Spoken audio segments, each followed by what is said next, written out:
Amém. Nós estamos falando, irmãos, na carta de Paulo aos Efésios, no capítulo 4. Eu tentei falar dos versículos 1 ao 16 a semana passada e não foi possível, porque a gente sempre se pega entrando em assuntos referentes ao texto. Mas nós vamos ler de novo esse texto aqui e vamos um pouquinho além com essa palavra. Paulo, escrevendo aos Efésios no capítulo 4, ele diz assim: rogo-vos, pois, eu, o preso do Senhor, que andeis como é digno da vocação com que fostes chamados, com toda a humildade, mansidão, com longanimidade, suportando-vos uns aos outros em amor, procurando guardar a unidade do Espírito pelo vínculo da paz. Há um só corpo e um só Espírito, como também fostes chamados em uma só esperança da vossa vocação, um só Senhor, uma só fé, um só batismo, um só Deus e Pai de todos, o qual é sobre todos e por todos e em todos. Mas a graça foi dada a cada um de nós segundo a medida do dom de Cristo, pelo que disse: subindo ao alto, levou cativo o cativeiro e deu dons aos homens. Ora, isto ele subiu, que é senão que também antes tinha descido às partes mais baixas da terra? Aquele que desceu é também o mesmo que subiu acima de todos os céus, para cumprir todas as coisas. E ele mesmo deu uns para apóstolos, e outros para profetas, e outros para evangelistas, e outros para pastores e doutores, querendo o aperfeiçoamento dos santos, para a obra do ministério, para a edificação do corpo de Cristo, até que todos cheguemos à unidade da fé e ao conhecimento do Filho de Deus, a varão perfeito, à medida da estatura completa de Cristo, para que não sejamos mais meninos inconstantes, levados em roda por todo vento de doutrina, pelo engano dos homens que com astúcia enganam fraudulosamente. Antes, seguindo a verdade, em caridade ou em amor, cresçamos em tudo naquele que é a cabeça, Cristo, do qual todo o corpo, bem ajustado e ligado pelo auxílio de todas as juntas, segundo a justa operação de cada parte, faz o aumento do corpo para a sua edificação em amor. Amém? Semana passada nós falamos sobre o andar, estamos falando sobre o andar cristão, falamos sobre como Deus chama-nos para uma santa vocação. Eu usei aqui alguns exemplos, falei do chamado do rei Saul, falei do chamado de Eli, do profeta Eli, e disse como eles caíram e por que eles caíram. Falamos aqui sobre quando Paulo escrevendo fala, olha, no versículo 2, com toda a humildade e mansidão. Falamos sobre o porquê que Saul caiu, porquê que Saul, que Deus rejeitou a Saul, porque lhe faltou alguns atributos, ele não foi humilde, e Saul quis agradar mais ao povo do que a Deus. E falei de Jesus como um dos maiores, ou o maior exemplo de humildade que existiu. Paulo também falou de si mesmo como prisioneiro ou como preso de Jesus, como sendo o menor, como sendo aquele que estava para servir. Quando nós olhamos as cartas dos apóstolos, nós vamos ver que eles eram servos. Falamos da mansidão, como nós devemos nos portar mansamente quando nós temos um encontro com Jesus, assim como Paulo teve um encontro com Jesus. E entramos então na longanimidade. Eu disse aqui que longanimidade é um atributo, uma das características do fruto do Espírito, que a longanimidade ela vai muito além da paciência. A longanimidade é algo que exige, ou que traz para nós a persistência, que traz para nós a consistência ou a constância em vários aspectos da vida. Falei aqui que para nós é uma bênção quando nós somos curados, quando nós somos abençoados, quando nós pedimos e temos. E eu quero hoje usar um outro exemplo, porque quando nós recebemos no nosso tempo é uma bênção, mas quando nós não recebemos no nosso tempo, então se torna algo esquecido e nós perdemos a nossa esperança, ou perdemos o nosso foco naquilo que pedíamos, ou naquilo que queríamos, ou estávamos clamando de Deus.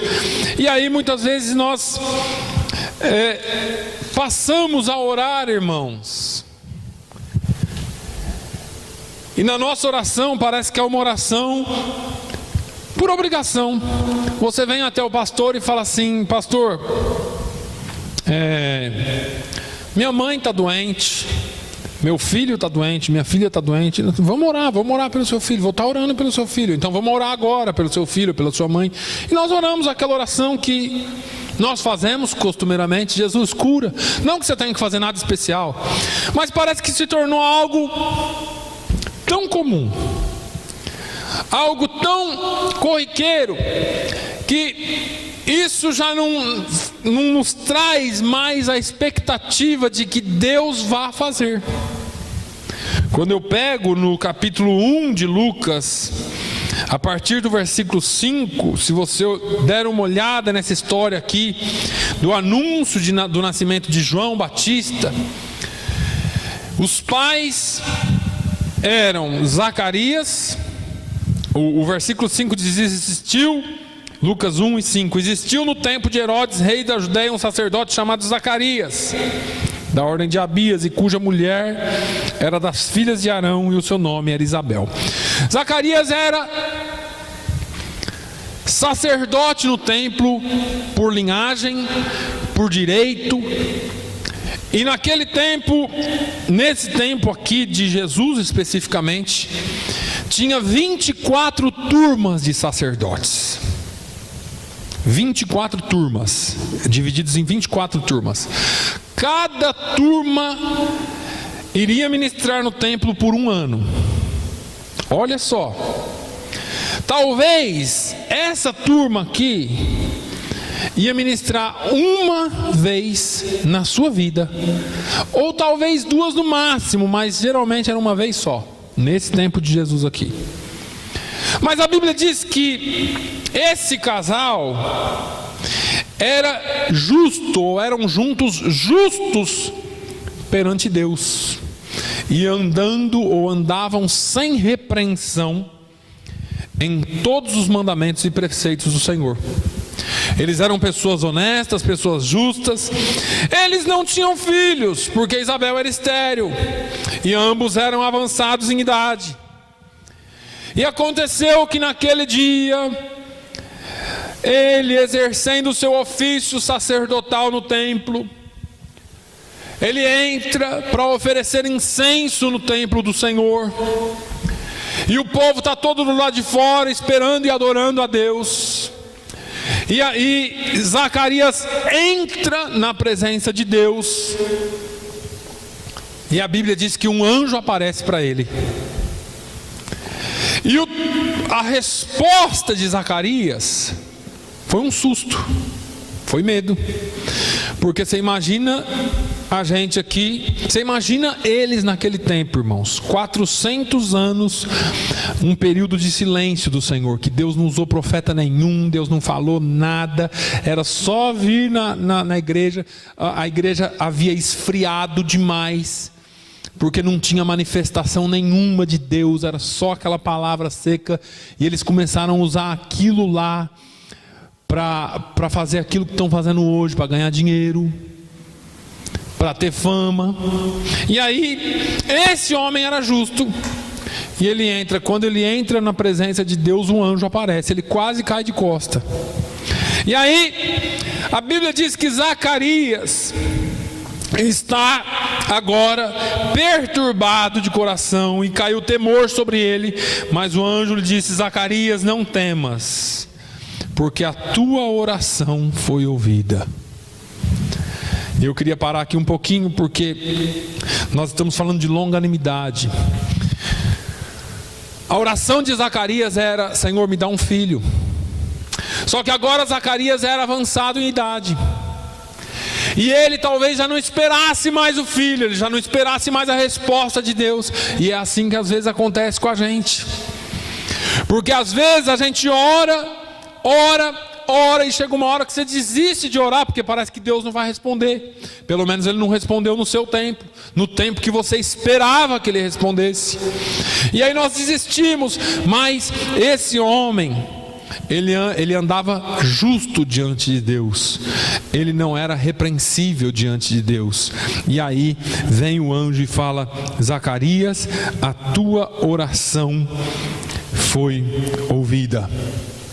Irmãos, nós precisamos entender que Deus ouve a nossa oração, que Deus escuta a nossa oração. Deus nunca deixou e nunca vai deixar de ouvir a nossa oração. O fato é que quando Deus não responde no nosso tempo, entra o fruto do Espírito, que é o quê? Longanimidade. Nós temos que aprender a esperar em Deus. E outra coisa, irmãos, não é porque Deus não respondeu no seu tempo que a sua expectativa deve ser diferente com relação a Deus. Deus não vai fazer, Deus não quer fazer. Essa não deve ser a sua expectativa. A sua expectativa deve ser sempre que Deus ouve a sua oração, e no tempo dele, na hora dele, Ele mandará a resposta para a sua vida. Agora é no tempo dele, e aí exige de nós longanimidade, porque eu e você precisamos crer na palavra de Deus e no que ela promete, irmãos. Longanimidade, às vezes, é sofrer e permanecer fiel. É não ser respondido no seu tempo, ou do jeito que você queria, e permanecer fiel. Porque a maioria das pessoas não querem permanecer fiéis. Eu uso aqui direto para a parábola ou a história, né? Na parábola não, isso foi um acontecimento real, dos 10 leprosos. Porque talvez todos eles estivessem nessa situação há muito tempo. Agora, quando eles foram curados, um volta, agradece a Deus, e por ele ter agradecido, ele foi salvo. E eu vejo a fidelidade desse homem, porque se eles foram até Jesus é porque eles acreditavam que ele podia fazer um milagre. Agora só um permaneceu fiel, porque é assim que acontece também, irmãos. E eu falei isso aqui domingo passado. A coisa pende para os dois extremos. Tem gente que é fiel só na dor, porque espera um milagre. Agora, quando vem o milagre, você também tem que ser longânimo e permanecer fiel, porque você não está servindo a Deus pelo que Ele pode te dar, você serve a Deus pelo que Ele é e pelo que Ele já te deu, a salvação. Agora, muitos não permanecem fiéis depois de receber a visitação do Senhor. Muitos não permanecem fiéis depois de receber aquilo que Deus havia lhes prometido através da sua palavra. Agora, permanecer fiel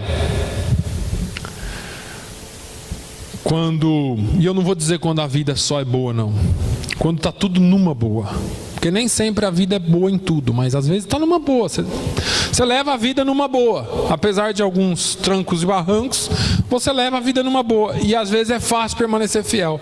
Agora, quando vier a dor, quando vier o sofrimento, quando vier o dia mau, quando vier a coisa ruim na sua vida, você permanece fiel? Isso é longanimidade. Às vezes nós precisamos estar prontos a morrer por amor a Deus. Paulo escreve a Timóteo, a sua segunda carta a Timóteo, no capítulo 4, dos versículos 6 a 8, ele diz: porque eu já estou sendo oferecido por aspersão de sacrifício, e o tempo da minha partida está próximo. Combati o bom combate, acabei a carreira e guardei a fé. Desde agora, a coroa da justiça me está guardada, a qual o Senhor, justo juiz, me dará naquele dia. E não somente a mim, mas também a todos os que amarem a sua vinda. É interessante que Paulo foi um dos homens que mais sofreu por Jesus. Apanhou, foi apedrejado, foi jogado de muralha abaixo. Tantas coisas que ele passou. Quando ele escreveu isso aqui, ele estava preso, pronto para ir para a morte. Talvez ele tivesse, não só sentido, mas talvez ele tivesse sido comunicado que a pena dele seria morte. E aí ele já começa a escrever: olha, desde agora eu estou sendo oferecido por aspersão de sacrifício, e o tempo da minha partida está próximo. Mas olha, Timóteo, não se desespere porque eu vou morrer. Não se preocupe porque eu estou indo por esse caminho de morte, porque eu já combati o bom combate. Eu não estou morrendo como alguém que morre sem nenhuma significância. Eu não estou morrendo como alguém que morre sem nenhuma longanimidade. Não, eu estou permanecendo na fé até o fim. Eu combati o bom combate, eu acabei a carreira. E tem uma coisa, eu guardei a fé. Eu sou prisioneiro na carne, mas meu espírito é livre para adorar. A minha fé ninguém pode tirar de mim. O escritor aos Hebreus diz: nós, porém, não somos daqueles que se retiram para a perdição, mas daqueles que creem para a conservação da alma. Hebreus 10:39. Nós não nos retiramos para a perdição, pode acontecer o que for. Nós não somos covardes, mas nós cremos para a conservação da alma. Agora, continuando no texto aos Efésios, o versículo 3 continua: guardando a unidade do Espírito pelo vínculo da paz. Irmãos, se nós quisermos que alguma coisa aconteça, nós temos que estar unidos em espírito. Temos que estar em unidade de espírito. Tudo que aconteceu na Bíblia, tudo que aconteceu na palavra de Deus, principalmente no Novo Testamento, os crentes tinham unidade de espírito. A palavra de Deus nos ensina que sem essa unidade no espírito nós não podemos, nós não fazemos nada. Paulo fala que somos um corpo, nesse mesmo texto, com muitos membros, e os membros de um corpo, de maneira nenhuma, podem viver separados. Isso significa que, se você tiver com a unha do dedinho do pé doendo, todo o corpo fica incomodado. Fica, que é um incômodo tremendo, tudo é um incômodo. Nasceu uma espinha do lado do nariz, nossa, que coisa terrível. Um cravo aqui no lóbulo da orelha, te incomoda, tudo incomoda. Porque quando um membro está doente, quando uma coisa ruim está acontecendo com alguém, nós devíamos ter esse mesmo sentimento. Nós devíamos ter esse mesmo sentimento. E às vezes nós não estamos nessa unidade. Às vezes nós, e eu me incluo, pecamos muito quando nós ficamos sabendo que alguém da igreja está doente e não fazemos uma ligação, não visitamos.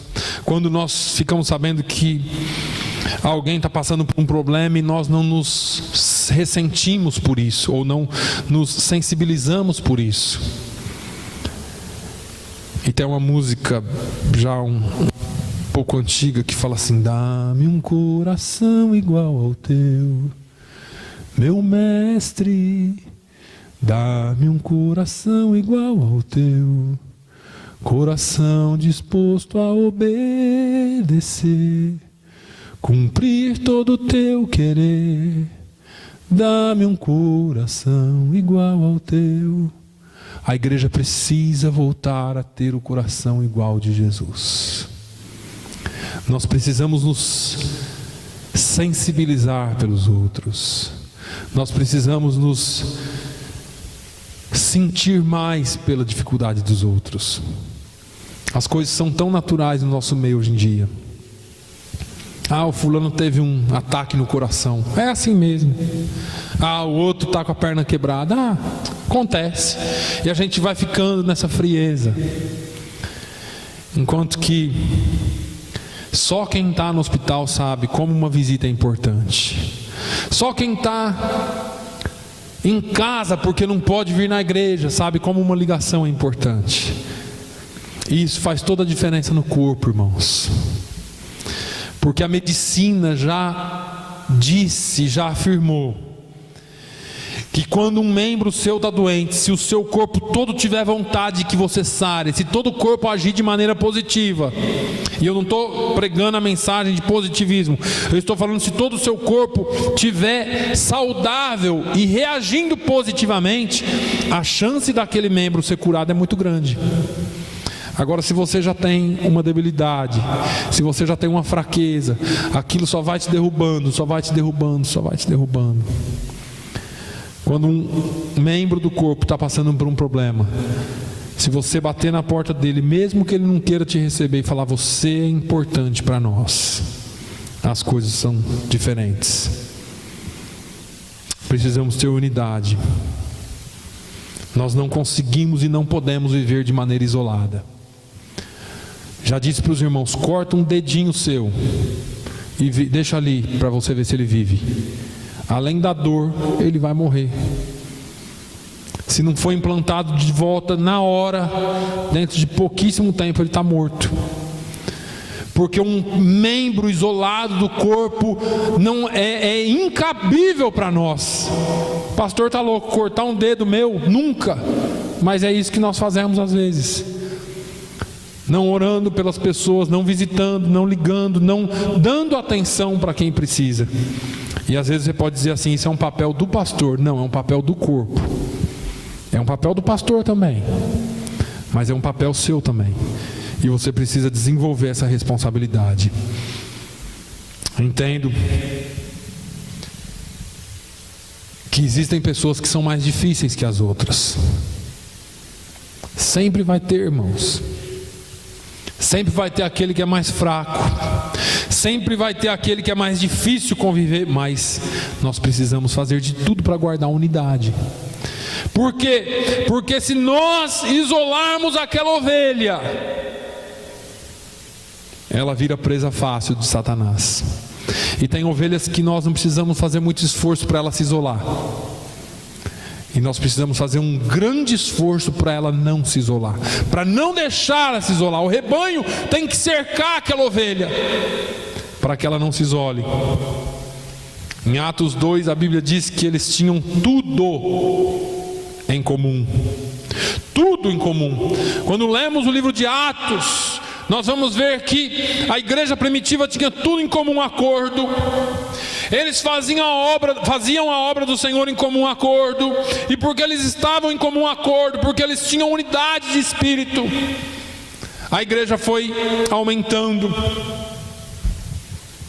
Nós nunca demonstraremos que somos verdadeiros cristãos se nós não andarmos em unidade. Jesus disse em João 13:35: nisto todos conhecerão que sois meus discípulos, se vos amardes uns aos outros. Tem que amar, irmão, e amar tem que ser um amor incondicional. Só podemos desenvolver essa unidade do Espírito pelo vínculo da paz. E o nosso vínculo da paz é Jesus Cristo. O que nós temos em comum é Jesus Cristo. Eu não combino com aquele irmão ali, tem alguma coisa errada. Ou você ou ele não tem o Espírito Santo. Ou se tem, você está resistindo ao atuar do Espírito Santo. Porque pelo vínculo de Jesus, que nos trouxe a paz, é que nós podemos seguir nesse texto. O versículo a seguir diz, ou o texto a seguir no versículo 10, se eu não me engano, diz: pela graça que vos foi dada. Deixa eu ver aqui. Versículo 7. Graça foi dada a cada um de nós segundo a medida do dom de Cristo.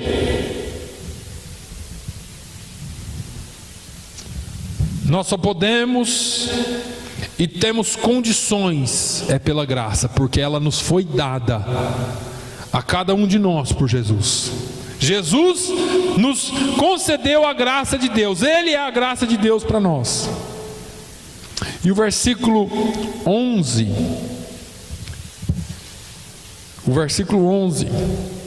diz que Ele distribuiu e deu dons e talentos dentro da igreja. E eu estou falando aqui da unidade, estou falando aqui de unidade cristã, de unidade no Espírito.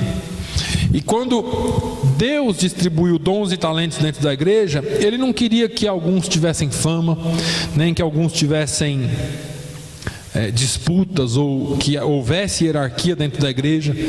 Mas o versículo 12 explica por que Ele deu dons e talentos dentro da igreja: para aperfeiçoar os santos. A igreja precisa ser aperfeiçoada a cada dia, irmãos. E aperfeiçoar é cada crente entrar na presença de Deus e cantar esse corinho que nós cantamos hoje: renova-me, Senhor Jesus, todo dia, para o Senhor ir renovando a nossa mente. A palavra de Deus, ela renova-nos todos os dias.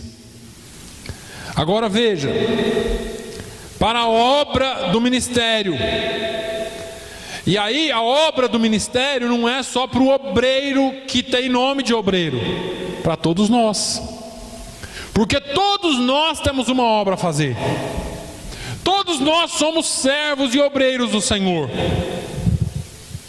E para a edificação do corpo de Cristo. E aqui fala de alimento, que todas as partes do corpo devem ser alimentadas de igual forma. Porque não tem jeito de você engordar só um dedo, ou de alimentar só um dedo. Quando a unidade e os dons e tudo isso que acontece dentro da igreja é para que todo o corpo cresça. E aí a gente tem que parar um pouquinho aqui e pensar. Não precisa me responder. Você acha que todos os membros da igreja, desse corpo aqui, crescem por igual?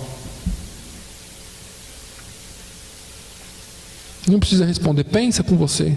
Talvez na sua cabeça você tenha alguém que você vai falar assim: será que ela tem, ou ele ou ela tem o mesmo entendimento que eu na palavra? Será que a palavra tem feito o mesmo efeito nele ou nela que tem feito em mim? Porque, irmãos, é meio estranho.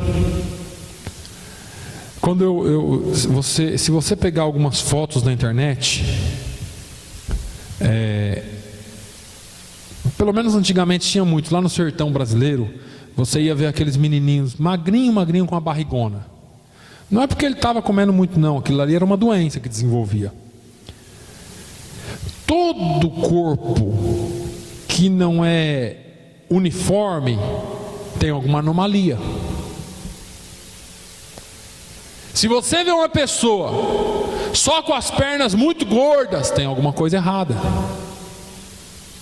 Se você vê uma pessoa só com um braço muito gordo, tem alguma coisa errada. Você vai ver logo que tem alguma coisa errada com aquela pessoa.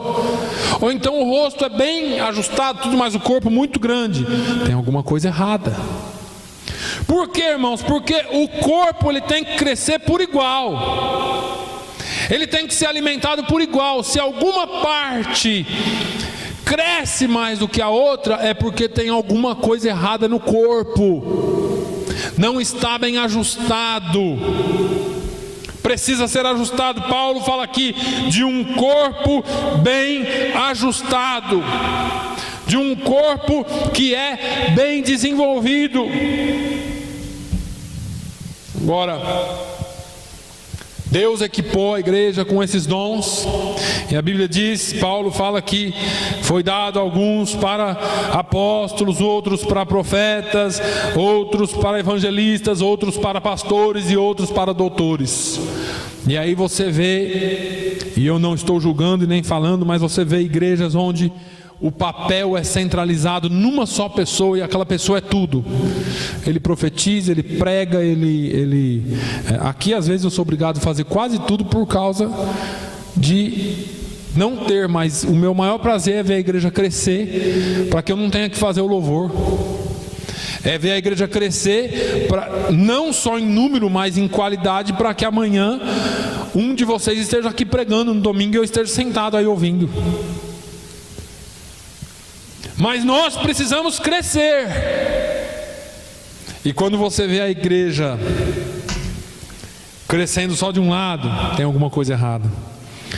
E aí, porque Deus equipou a igreja com os dons e talentos, nós não podemos, presta atenção, estacionar e ficarmos em nossas posições confortáveis da forma que estamos.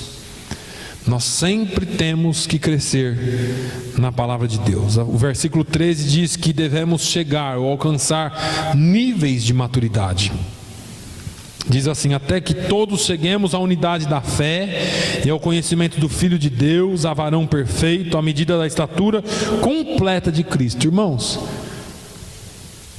ser varão perfeito, chegar à estatura, à medida da estatura completa de Cristo, só lá no céu, né?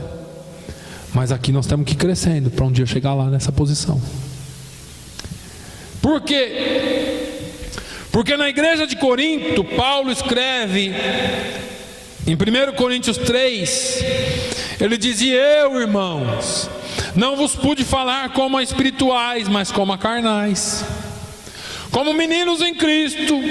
Com leite vos criei e não com carne, porque ainda não podíeis, nem tampouco ainda agora podeis, porque ainda sois carnais. Pois havendo entre vós inveja, contendas, dissensões, não sois porventura carnais, e não andais segundo os homens? E eu quero que você pese em você mesmo, se você tem andado de acordo segundo o Espírito ou segundo a carne. Romanos 8, Paulo escreve: portanto agora nenhuma condenação há para os que estão em Cristo Jesus, que não andam segundo a carne, mas segundo o Espírito. O seu caminhar aqui nessa terra tem sido mais segundo a carne ou mais segundo o Espírito?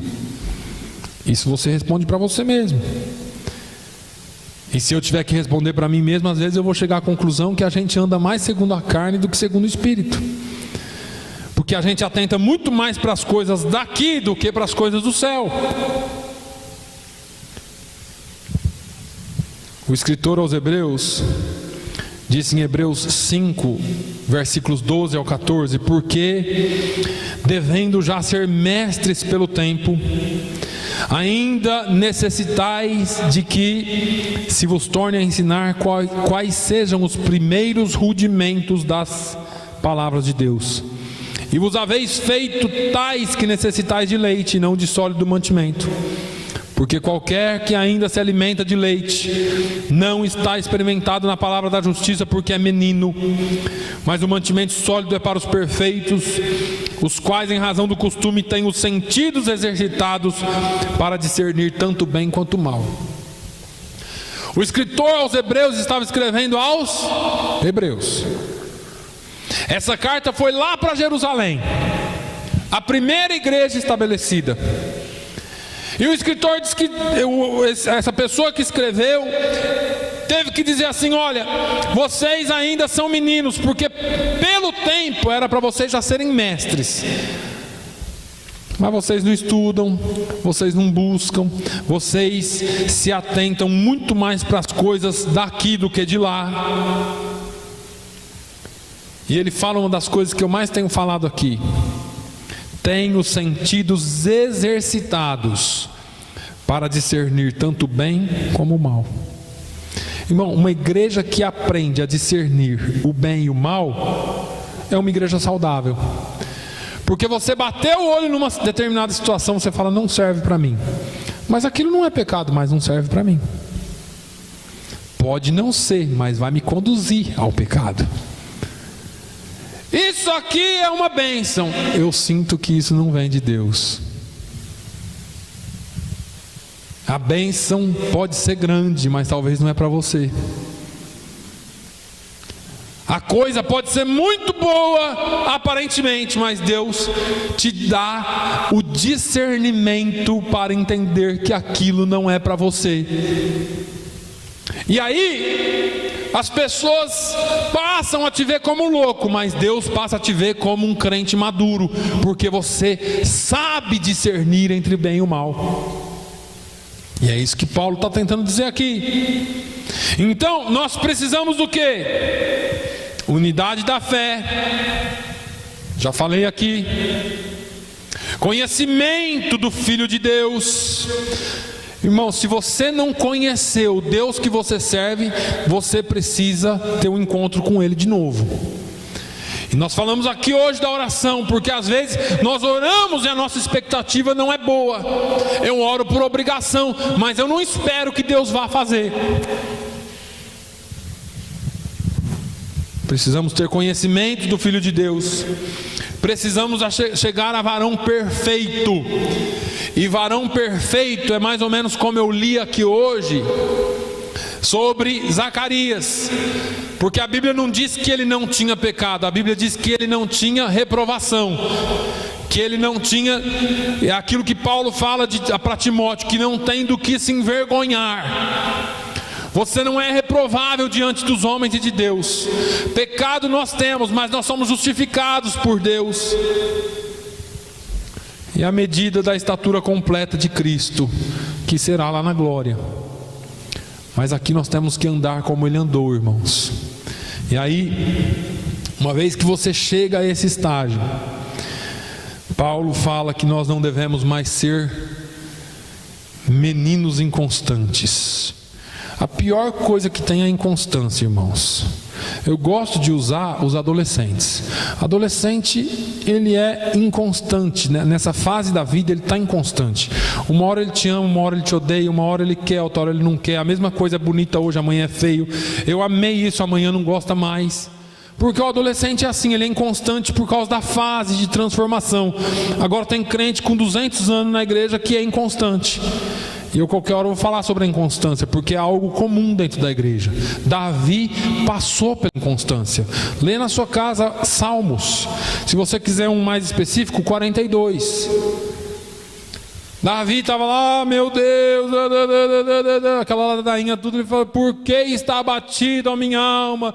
Por que se perturba dentro em mim? Mas ainda louvarei ao Senhor. Parece que ele vai subir. E aí no versículo 7 ele começa a cair de novo. Ai meu Deus, estou tudo de novo. E aquela roda gigante na vida de Davi. Uma hora está lá em cima, uma hora está lá embaixo. E o crente precisa aprender a sair disso. Às vezes a gente comenta de pessoas que por poucas coisas estão lá, prostrado. Qualquer coisa, a vida que eu estou levando. Para com isso. A vida é a vida igual para todos. Você como crente precisa desenvolver a constância, a longanimidade. Com Jesus, estando mal ou estando bom, eu continuo caminhando. Teremos momentos de turbulência, mas não de inconstância. A sua fé jamais pode ser abalada.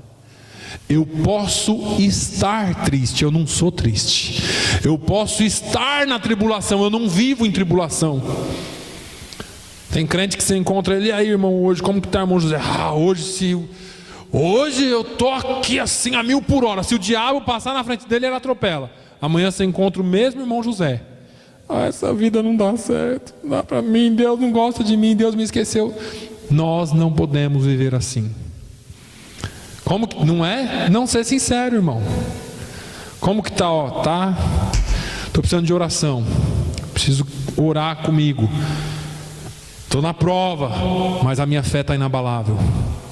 Estou passando pela dificuldade, mas a minha fé no Senhor continua a mesma. Estou passando pelo vale, mas a minha fé é como se eu estivesse lá no monte. Porque eu sei em quem tenho crido. Porque eu sei que o meu Redentor vive. Porque eu sei que Ele se levantará em meu favor. Porque eu sei que Ele responde a oração. Porque eu sei que Ele é Deus. Irmãos, não podemos ser inconstantes, ser levados em volta por todo o vento de doutrina. Menino inconstante é assim, ele é levado por qualquer um. Isso hoje é bom, amanhã não é mais. Aqui está bom, ali não está mais. E aí fica, cada hora num lugar, cada hora numa igreja, cada hora num movimento, cada hora de um jeito, e nunca está em lugar nenhum, e não tem base sólida, firme, para suportar a hora da tribulação. A hora da tribulação, irmãos, eu sempre falo isso aqui e mostro, é a palavra de Deus, não são os movimentos. A inconstância, ela vem na vida das pessoas por falta de solidez, por falta de fundação. Uma casa bem edificada sobre a rocha, uma casa bem edificada sobre uma boa fundação, pode bater o vento que for, ela está firme sempre.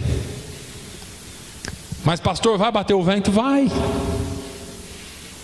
E o vento vem para todos, vai ter uma casa bem edificada e uma casa mal edificada. Aí você fala, aquela ali caiu toda, mas por que ela caiu toda? Porque estava mal edificada. Mas o vento pegou nas duas? Pegou nas duas, só que uma estava bem edificada. É essa a diferença do crente. O crente que está bem alicerçado, o vento vai bater na vida dele? Vai passar o vento, vai vir a tempestade, mas você está bem edificado. E o outro, vai bater o vento? Vai também, porque Eclesiastes diz que Deus é justo. A vida não é justa, mas Deus é. Deus é justo. O vento é para todos. Um pode cair, mas se você estiver fundado na palavra de Deus, você não vai cair. Se você estiver bem edificado, você não cai. Você não é levado por engano de homens astutos.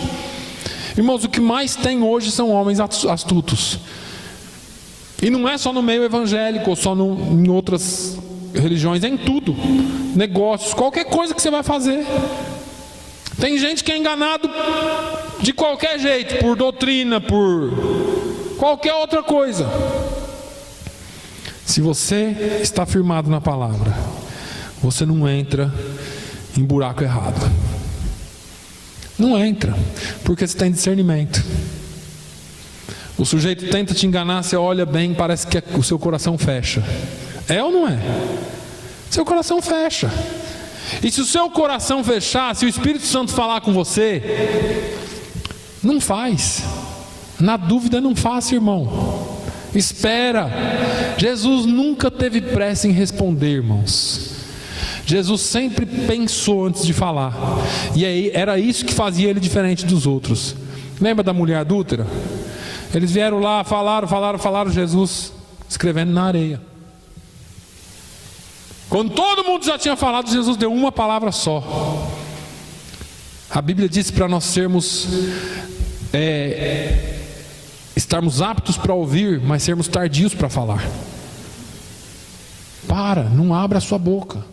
Tem hora que é melhor ficar calado. Não é hora de dar resposta ainda, não dê. Nós precisamos ter os nossos sentidos exercitados para discernir tanto bem quanto mal.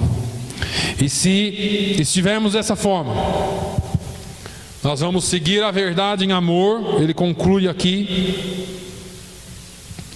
no versículo 15: antes, seguindo a verdade em amor, cresçamos tudo ou em tudo na cabeça que é Cristo.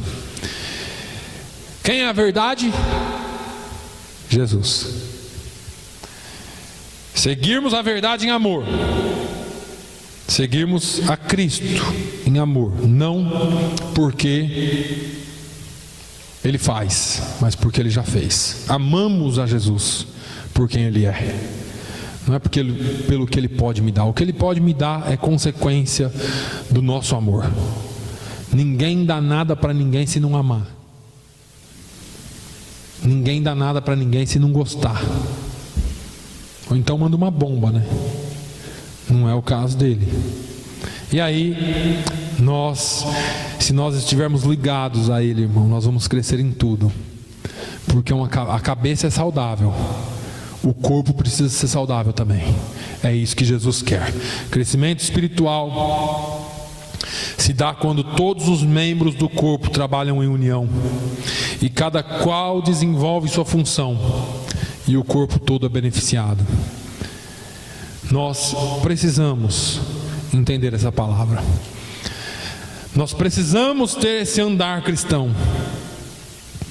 Porque o andar de um cristão é o que prega aí fora, muito mais do que as nossas palavras. Amém? Que Deus abençoe. Senhor, te louvamos, bendizemos o teu nome. Queremos, Senhor, a cada dia mais andar como cristãos nesta terra.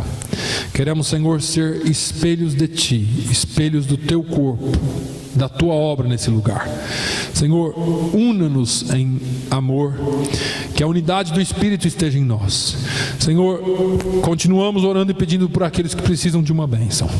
Pai, no nome de Jesus, fala conosco. Continue esta semana trabalhando em nós, que nós possamos chegar à estatura de varão perfeito, de, meu Deus, crentes maduros e sólidos na Tua palavra. Que cada dia o Senhor venha trabalhar em nós e que coloquemos a Tua palavra em prática nas nossas vidas. Senhor, eu oro por aqueles, mais uma vez, que estão necessitados, estão doentes, por aqueles que não deram notícia, mas que por algum motivo não puderam aqui estar. Que o Senhor esteja trabalhando na vida deles e que a vida deles seja uma bênção nas Tuas mãos. Senhor, nos leve em paz, nos dê um resto de domingo abençoado na Tua presença. Senhor, que as nossas vidas sejam uma bênção nas vidas de uns dos outros. Pai, que essa semana nós possamos estar de volta para Te servir. No nome de Jesus, nós Te pedimos e agradecemos. Que o amor de Deus, a graça do nosso Senhor e Salvador Jesus Cristo, a comunhão e a consolação do Espírito Santo de Deus seja sobre todo o povo de Deus, hoje e sempre. Todos digam amém.